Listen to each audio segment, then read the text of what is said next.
It was supposed to be a peaceful weekend getaway. Emily, Daniel, Brian, and Zoe pitched their tents beside a quiet lake deep in the woods. At first glance, the place felt wrong. Old picnic tables sat half-rotted in the dirt. Rusty grills leaned at odd angles. Empty trailers stood silent as if their owners had left in a hurry and never returned. That night, the fire burned low. The lake went completely still. Then Emily froze. I hear something," she whispered. A distant scream echoed through the fog. The group pulled closer to the fire. One by one, they began confessing things they had never spoken out loud.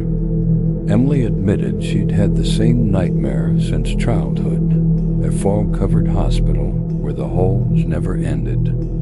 Zoe remembered seeing her reflection move on its own in the mirror when she was a child. Brian spoke last. His father had been a surgeon who vanished without a trace after his final operation. Daniel hesitated before whispering his secret. He had once been a patient at a psychiatric clinic, and at night he heard voices calling his name. The fog thickened. N. Meadow. From within it, a rusted road sign slowly emerged. State Hospital, 1 mile. Without speaking, they followed the trail. The forest gave way to cracked concrete. A rusted iron gate loomed ahead, bearing a faded bronze plate. State Hospital. The chain fell from the gate by itself. The doors creaked open. Inside, the air reeked of wet stone, old medicine, and rust. A flickering sign above a hallway read, "Gives Psychiatric Ward." The lights blinked, and in that single moment, they were no longer together. Emily stood before a small room lined with tiny beds. Broken dolls and shattered toys were scattered across the floor. Children's voices whispered from the shadows, "Play with U.S." Black-eyed figures crawled out from beneath the beds. "You left us here," they hissed. "Now you stay too." The doll's glass eyes turned toward Emily all at once.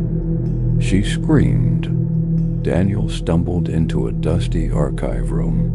Files spilled from open shelves. One folder made him stop breathing. Patient, Daniel Miller. Diagnosis, paranoid hallucinations. Outcome, incomplete. A faceless doctor appeared behind him, holding a scalpel. "You never left, Daniel," it said calmly. "Treatment must continue." Chains lashed out and strapped Brian to a rusted operating table. A shadow in a surgeon's coat stepped forward. "Dad?" Brian whispered. The figure leaned down. Its flesh was rotting, its eyes hollow. "I never escaped," it rasped. "Now it's your turn." Rusty tools rattled, scissors snapped, saws screeched. "Our favorite surgery," the voice whispered. "The heart? While it still beats." Zoe ran into a room made entirely of mirrors, but her reflections didn't follow her movements. Some smiled, some cried, some laughed. One reflection cracked through the glass and stepped out. "Which one of us is real?" it asked. The mirrors shattered. Zoe vanished into the darkness within them. The halls fell silent. On a desk, new patient files appeared. Emily Carter admitted.